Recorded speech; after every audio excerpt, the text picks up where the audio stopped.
Freedom physically refined rice bran oil cholesterol ని శుభ్రం చేసేందుకు ప్రతిరోజు వాడండి. Freedom rice bran oil.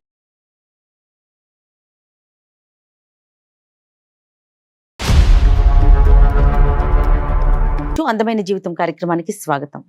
నమస్తే కళ్యాణ్ గారు. నమస్తే జయ గారు. పక్కకు వచ్చాం ఎందుకంటే మన ఇద్దరితో పాటు మూడో వ్యక్తి కూడా వస్తున్నారు కాబట్టి షోలో, సో కొంచెం చిన్న చిన్న మార్పులు చేసుకోవాల్సి వచ్చిందండి. Very good.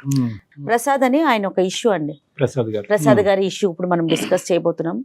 మనందరికీ తెలిసిన విషయం కళ్యాణ్ గారు, మనం ఎక్కడో చోట ఏదో ఒక సందర్భంలో వినుంటాం. లేట్ ఎందుకు, ఆయన పిలిచేద్దామండి. రైట్, ప్రసాద్ గారు వచ్చేసేయండి ఒకసారి.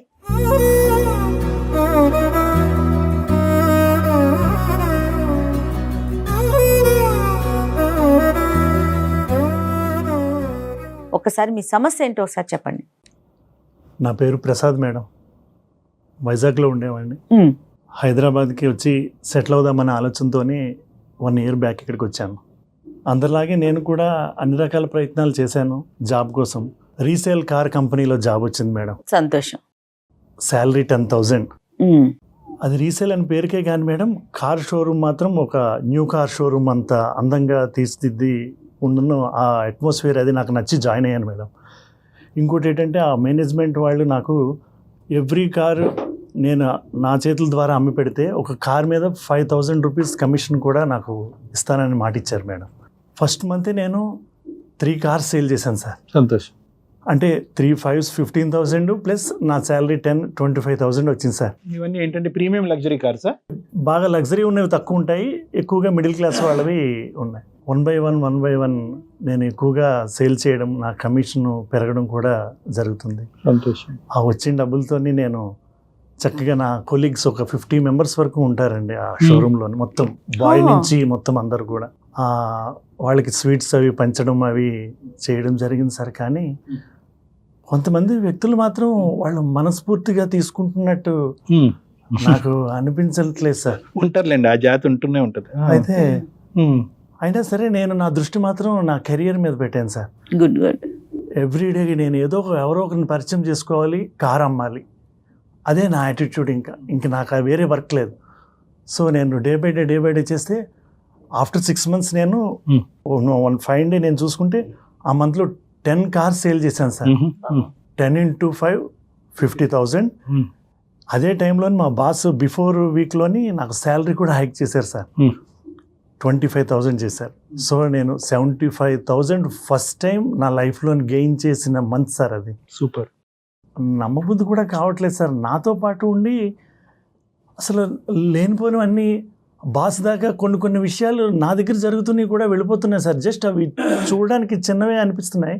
నాకు ఈరోజు ఇంత పరిస్థితి అవుతుందని నేను అనుకోలేదు సార్. సో మీకు పడినటువంటి వాళ్ళు చాలా మంది ఉన్నారు అక్కడ, చాలా మందో కొంతమందో. ఎదురుకుంటే బాగానే మాట్లాడుతున్నారు సార్. వదిలేండి, మీరు కాకపోతే వేరే వాళ్ళ ద్వారా వెళ్ళింది కదా అక్కడ గుంపులోనే. సార్ ఈ 50 membersలో నాకు పడని వాళ్ళు చాలా మంది కనిపిస్తున్నారు సార్. కానీ అందులో ఒక అమ్మాయి ఉన్నారు సార్. నేనంటే చాలా ఇష్టపడుతున్నట్టు ఆమెను చూస్తే నాకు అర్థమవుతుంది. కానీ వీళ్ళని చూస్తుంటేనే నాకు చాలా ఇబ్బందికరంగా ఉంది సార్. మన పక్కనే ఉంటున్నారు, నవ్వుతూ మాట్లాడుతున్నారు.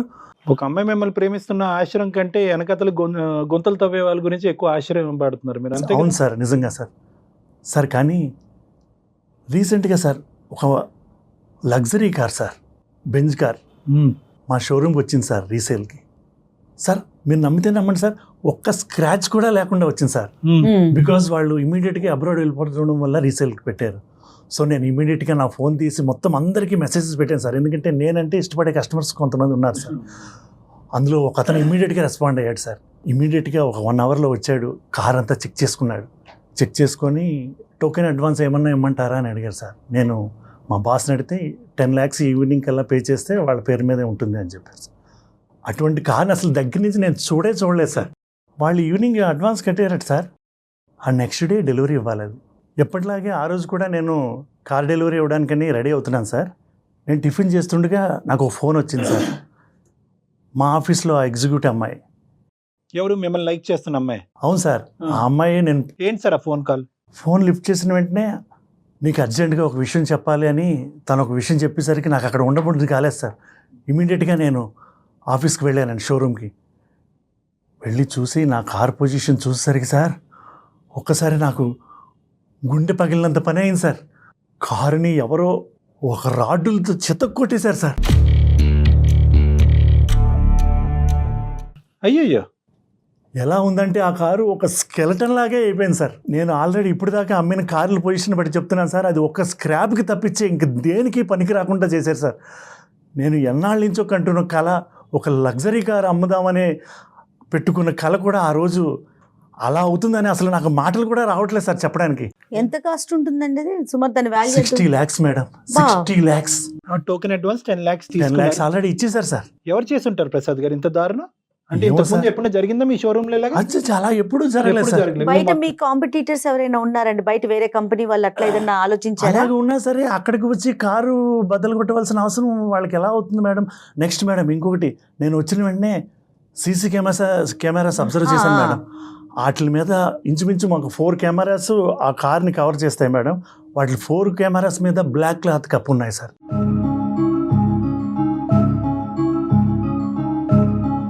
ప్రసాద్ గారు, ఇప్పుడు కెమెరాస్ మీద క్లాత్ వేసింది అన్నారు, ఎవరి మీద అనుమానం ఉందా? ఇప్పుడు కాంపిటీటర్స్ వచ్చే అవకాశం లేదంటున్నారు. అవును మేడం.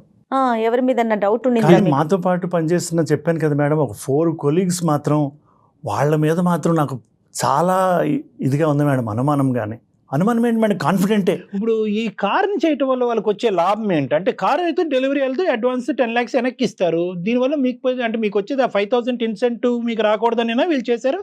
లేదంటే మేనేజర్ దగ్గర మీరు మార్కులు కొట్టకూడదనా? సార్ ఇప్పుడు ఆ కారు బద్దలు కొట్టినట్టు ఎవరు కొట్టారో తెలియతే ప్రూఫ్ లేకపోతే మొత్తం దాని మీద ఉన్నదంతా నా మీద పడి నాకు అక్కడి నుంచి జాబ్ పోవడం. కానీ ఏముంది సార్ ఈ రోజుల్లో, సీసీటీవీలు కప్పారు, ఓకే, ఎవిడెన్స్ అది పోలీసులు రాబట్టే విధంగా రాబడతారులేండి. బయట ఎవిడెన్స్లు దొరుకుతాయి, చుట్టుపక్కల షాపుల ఎవిడెన్స్లు ఇవన్నీ రకరకాలు ఉంటాయి. పోలీసుల దగ్గర లేనటువంటి బ్రహ్మాస్త్రం ఉంటుంది. వీళ్ళు తెలివితేటలు ఉంటే వాళ్ళు తెలివి మీరిన వాళ్ళు అయి ఉంటారు. కానీ ఇన్సూరెన్స్ ఆబ్వియస్లీ ఇలాంటి కార్స్ కి ఇన్సూరెన్స్ సార్, ఇన్సూరెన్స్ ఆ థాట్ కూడా నాకు వచ్చింది సార్. ఇన్సూరెన్స్ మీకు ప్రూఫ్ ఉండాలి కదా సార్, ఏదైనా యాక్సిడెంట్ అయితేనే కదా ఇన్సూరెన్స్ వాళ్ళు ఇస్తారు. కాదు ప్రసాద్ గారు, కంప్లైంట్ ఇవ్వటం చేశారా? జరిగిందా? ఇమీడియట్ గా వచ్చారు మేడం పోలీసులు. వాళ్ళు చేయవలసిందంతా చేశారు, చూశారు, నాకు అడిగారు మీకు ఎవరి మీద అనుమానం ఉందా అని. నేను వాళ్ళకి చెప్పాను, వాళ్ళు ఎంక్వైరీ చేశారు, చూస్తాము చేస్తాము మళ్ళీ ఇన్ఫార్మ్ చేస్తామని వెళ్ళారు మేడం. మరి మీ మేనేజర్ ఉంటారు కదండి, బాస్ కూడా ప్రూఫ్ లేకుండా ఇది నాకు సంబంధం లేదు, నీ ఆధ్వర్యంలోనే జరిగింది కాబట్టి దీని రెస్పాన్సిబిలిటీ నీవే అని ఆయన కూడా వాళ్ళు ట్రై చేశారో అది జరుగుతుంది అతని లైఫ్ లో. అదే ఇప్పుడు ఏంటంటే ఏదైతే బాస్ కి ఇతనికి మధ్యన ఒక నెగిటివిటీ క్లియర్ చేయాలి, ఏదైతే ఎస్కలేషన్ ఉందో అది డిఫాల్ట్ అవ్వాలి, కింద పడాలి. ఎక్కడో చోట ఏ ఆధారం లేకుండా ఉంటది గురుగారు చెప్పండి. సార్ ఇప్పుడైతే మీకు విషయం చెప్పాలి సార్. నన్ను ప్రపోజ్ చేస్తున్న అమ్మాయి ఉన్నది కదా సార్, ఆ అమ్మాయి ఫోన్లో చెప్పిన విషయం అయితే అదే సార్. ఆ అమ్మాయి ప్రత్యక్షంగా చూసిందట. ఎవరైతే నేను అనుమానిస్తున్నానో ఆ నలుగురే ఆ కార్ని బ్రేక్ చేశారట సార్.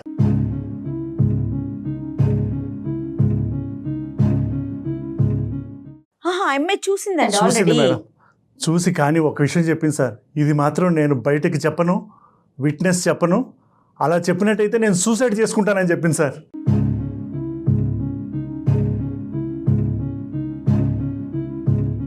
సీసీటీవీ ఫుటేజ్ కూడా కప్పినటువంటి వాళ్ళు ఈ అమ్మాయి ఏ మూలను చూసింది, ఎలా చూసింది, లేదంటే వాళ్ళు ఇలా మాట్లాడుకుంటుండగా ఈ అమ్మాయి విందా, సన్నివేశాన్ని చూసిందా, వాళ్ళు గుసగుసలు విందా? రైట్ సార్, ఆ రోజు ఆమె birthday at sir.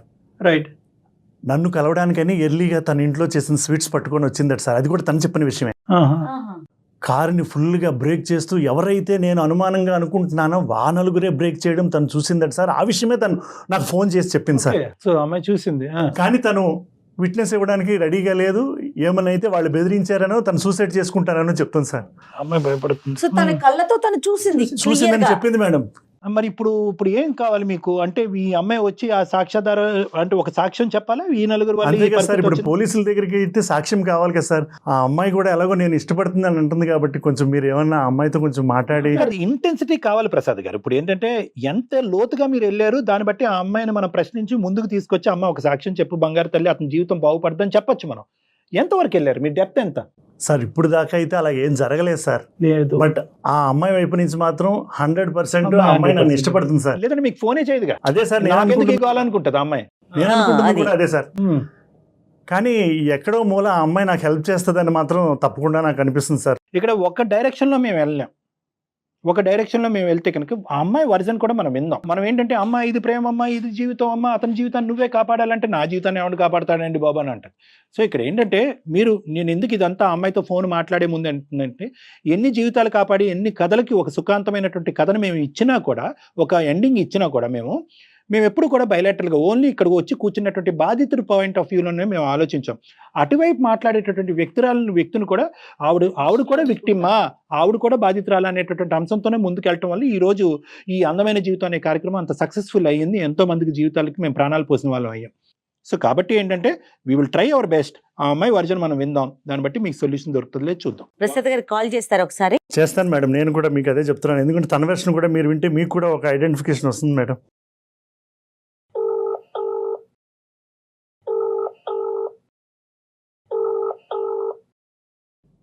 Hello hello వేద, ప్రసాద్ గారు, నువ్వు ఎక్కడున్నావు ఇప్పుడు? ఆఫీస్ లో ఉన్నానండి. ఆహా, ఇంకెవరైనా వచ్చారా? పోలీసులు అని ఎవరన్నా? వచ్చారండి, వచ్చి చూసి ఎంక్వైరీ చేసి వెళ్తూ ఉన్నారు. మీరు ఆఫీస్ కి రాలేదండి? కార్ టెన్షన్లో ఉన్నాను వేద. ఇప్పుడైనా నేను రిక్వెస్ట్ చేస్తున్నాను, నువ్వు ఒకసారి నాకు ఈ ప్రాబ్లం నుంచి బయటపడే మార్గం ఏమన్నా చెప్పచ్చు కదా? ప్రసాద్ గారు, ఒక 2 minutes అండి, నేను ఆఫీస్ లో ఉన్నాను. ఓకే, ఓకే, కొంచెం ఓకే. పైకి వచ్చి మాట్లాడతాను. Okay, okay. టెర్రస్ పైకి వెళ్తాను. ఒక 2 minutes.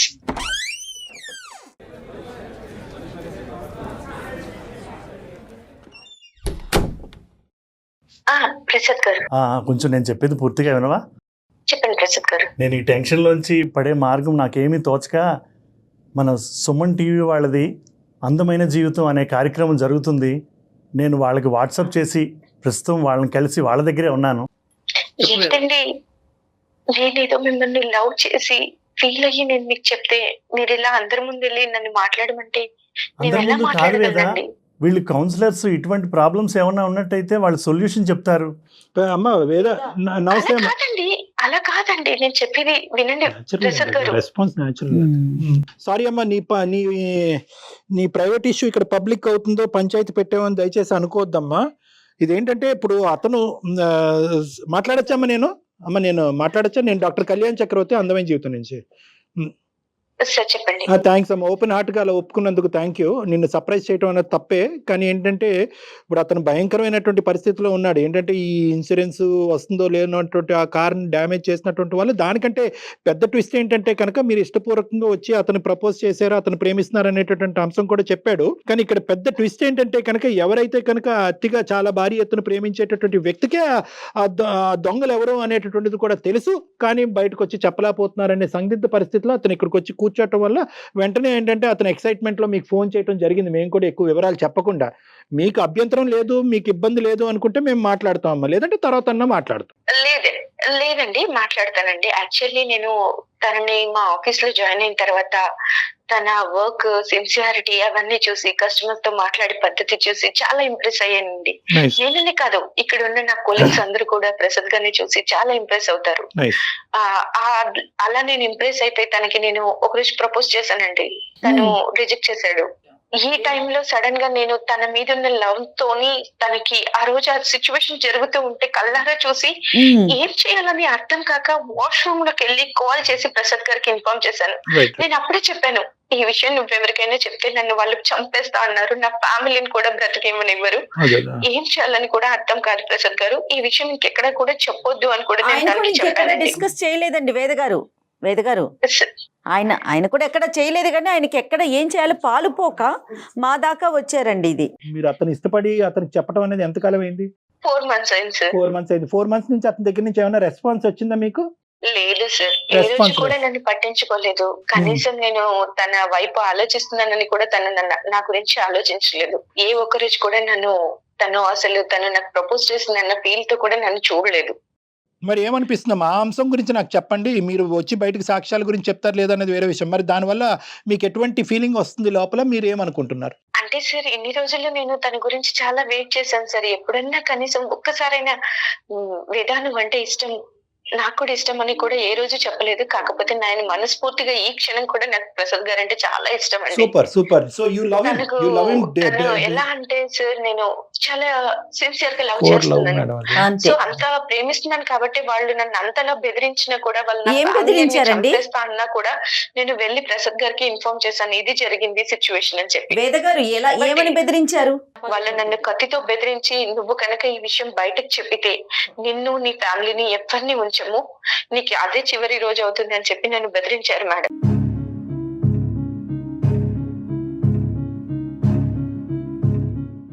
నువ్వు ఆ రోజు చూసింది నాకే ఎందుకు చెప్పాలనిపించింది చెప్పు నీకు?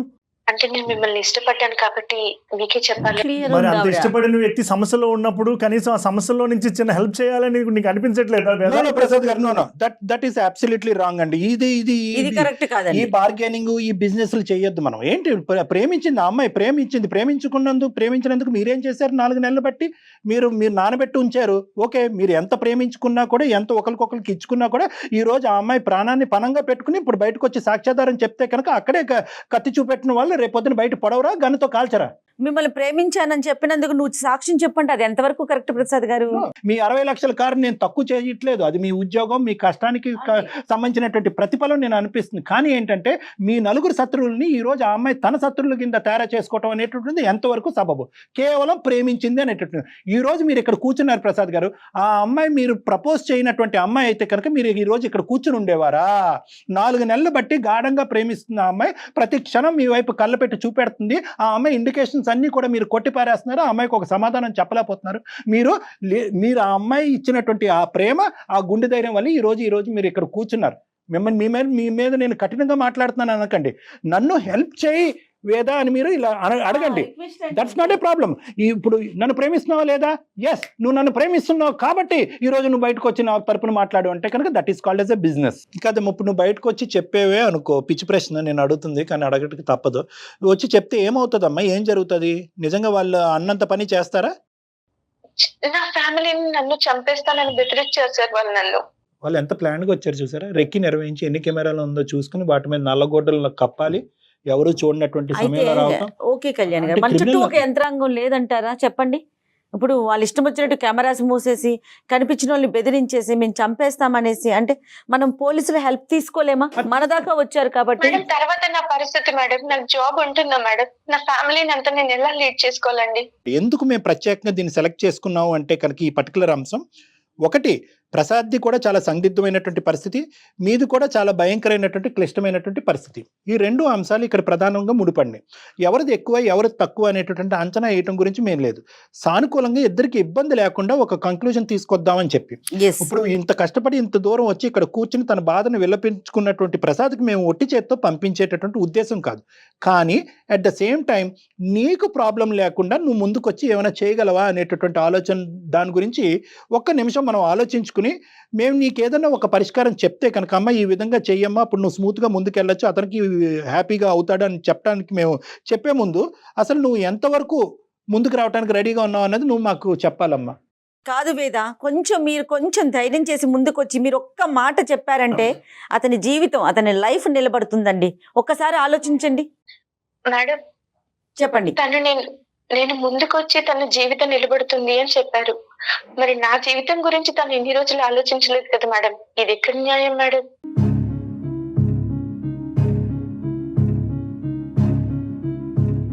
సో అతను ఐ లవ్ యూ చెప్పడంలో డిలే చేశాడు కాబట్టి ఈ రోజు మీరు వెనకడిగేసి ఆలోచిస్తున్నారా?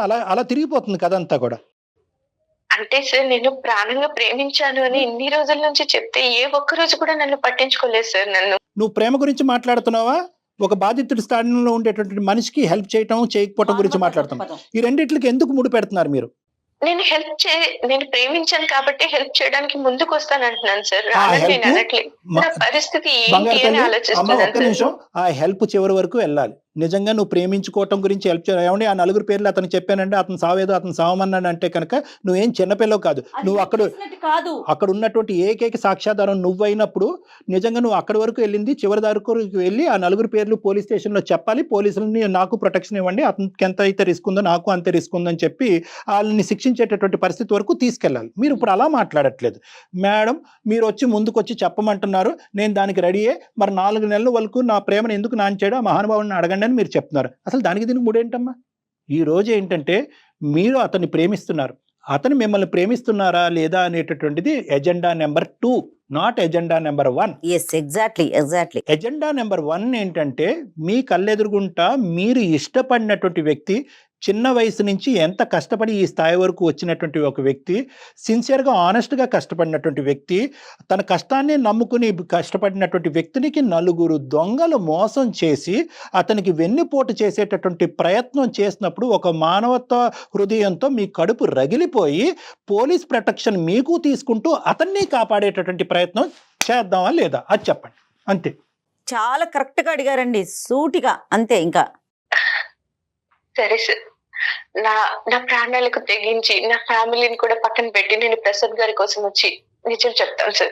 అమ్మ, ఇప్పుడు సమయం సందర్భం వచ్చింది కాబట్టి నేను ఒక మాట చెప్తాను. నీ ప్రాణాలకి మా ప్రాణాలు అడ్డు. ఎస్, మీడియా పరంగా మేము హెల్ప్ చేస్తాం, మేము అడ్డుగా నిలబడతాము. జయ గారు ఉన్నారు, మాకుండే పేరు పలుకుబడి, మాకుండే ఇన్ఫ్లుయెన్స్ మాకు ఉంది, మేము మాట్లాడతాము. పోలీసులు అనేటటువంటి వాళ్ళు ఉన్నారు, వాళ్ళు ఏంటంటే అతని ప్రాణాలు మీ ప్రాణాలు కాపాడటానికి ఎవరు రెడీగా ఉంటారు. ఇక 2 ఇష్యూస్ అమ్మ. ఒకటి ఏంటంటే కనుక, మీరిద్దరూ ప్రేమించుకుంటారా, తర్వాత మీరు కలిసి ప్రయాణం చేస్తారా, విడిపోతారా, ఏమనుకుంటారా అనేటటువంటిది అది మీ ఇష్టానికి వదిలేస్తారు. అది ఆ ఎజెండా అనేది ఈ రోజు మనం ఇక్కడ పబ్లిక్ గా డిస్కస్ చేయవలసినటువంటి అవసరం లేదు. ఎందుకంటే ప్రేమ అనేటటువంటిది ఇద్దరిలోని ఆవిర్భవించవలసినటువంటి అవసరం ఉంది. అతని కెరియర్ మీద కాన్సన్ట్రేట్ చేస్తున్నాడు, ఇప్పుడు మెంటలీ ఆ అంశంలో డిస్టర్బ్ అవ్వాలి అని అనుకోవట్లేదు. ఇక్కడ ఏంటంటే, ఇక్కడ ఒక మనిషి ఉద్యోగాన్ని తీసి పక్కన పెట్టండి అమ్మ, ఈ ఉద్యోగం కాపాడతారా అతను కాపాడతారని. వీళ్ళు ఎవరైతే ఉన్నారో రేపొద్దున ప్రసాద్కు చేయొచ్చు, ఎక్స్కు చేయొచ్చు, వైకి చేయొచ్చు. ఈ ఎక్స్ వైకి చేసేటటువంటి క్రమంలో ఎవరో బయట వ్యక్తి చూస్తే కనుక అదే వాళ్ళ మీద కూడా కత్తో కటారో పట్టుకుని వెళ్ళి వాళ్ళ మీద కూడా దాడి చేసేటటువంటి అవకాశం ఉంది. ఇక్కడ ఇటువంటి క్రిమినల్స్ని పట్టివ్వటం అనేటటువంటి బాధ్యత మీకెంతుందో మాకు కూడా అంతే ఉంది. కాబట్టి ఈరోజు మీకు పూర్తి స్థాయి సపోర్ట్ చేయడానికి మేము రెడీగా ఉన్నాం. ఎగ్జాక్ట్లీ అంత కదమ్మా. సమాజంలో ఇలాంటి వ్యక్తులు ఉన్నంతసేపు ఒక మనిషికి ఎదగటానికే భయం వేస్తుంది, ఒక మనిషి ప్రేమించడానికి భయం వేస్తుంది, ఒక మనిషి బయటకు వచ్చి నిజం చెప్పడానికి భయం వేస్తుంది. కాబట్టి మనం అందరం పిరిగిబందులాగా నెత్తి మీద గొడ్డలు వేసుకుని కూర్చోవద్దు మనం. కాబట్టి ఈరోజు ఒక బంగారమైనటువంటి అవకాశం వచ్చింది. ఏంటి ఆ బంగారు అవకాశం అంటే, ఈరోజు ప్రసాద్ నువ్వు ఎందుకు వచ్చి పబ్లిక్ చేస్తున్నావు, మన ఇద్దరు 4 గోళ్ల మధ్య మాట్లాడుకోవచ్చు అంటే 4 గోళ్ల మధ్య తెగేది కాదమ్మా. ప్రసాద్ ఇలా ఈరోజు ఇక్కడ చెప్పడం వల్ల అందమైన జీవితం సుమన్ టీవీ ప్రసాద్ తరపునే కాదు నీ తరపున కూడా ముందుకు నిలబడి ప్రయాణం చేయడానికి రెడీగా ఉంది అనేటటువంటి దానికి ఈరోజు ఈ కార్యక్రమం ఉపయోగపడింది. అర్థమవుతుంది కదమ్మా? సో నువ్వు పూర్తిగా ధైర్యంతో రా, మీ లొకేషన్, మీ ప్లేస్, మీ ఫోన్ నెంబర్ మొత్తం వివరాలు జయ మేడం గారికి ఇవ్వండి.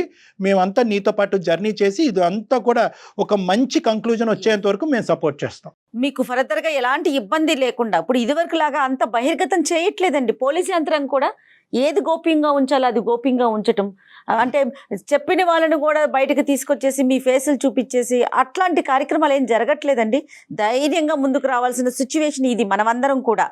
ప్రసాద్ గారు, వేద చాలా థ్యాంక్స్ వేద, ఐ లవ్ యూ వేద. Thank God. అమ్మా, ఈ లవ్ యూ ఎన్ని రోజులు వెయిట్ చేసింది ఇప్పుడు చెప్తున్నారు ప్రసాద్ గారు. ప్లీజ్ వేద ప్లీజ్, నేను చాలా ఎక్సైట్గా ఫీల్ అవుతున్నాను. నిజంగా నా సమస్య నుంచి సార్తో పాటు నువ్వు కూడా నన్ను బయటికి తీసుకొస్తున్నందుకు నాకు చాలా ఆనందంగా ఉంది. ఐ లవ్ యూ వేద, ఐ లవ్ యూ.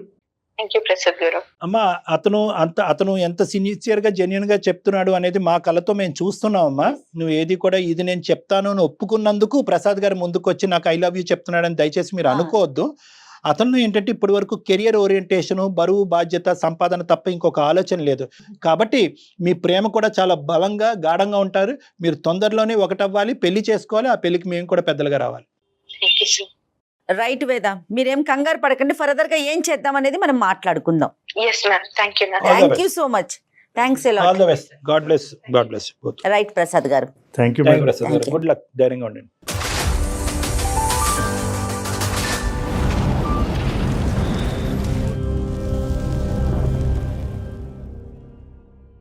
సుమన్ టీవీలో మీ పర్సనల్ అండ్ బిజినెస్ ప్రమోషన్స్ కోసం కింది నెంబర్కి కాంటాక్ట్ చేయండి.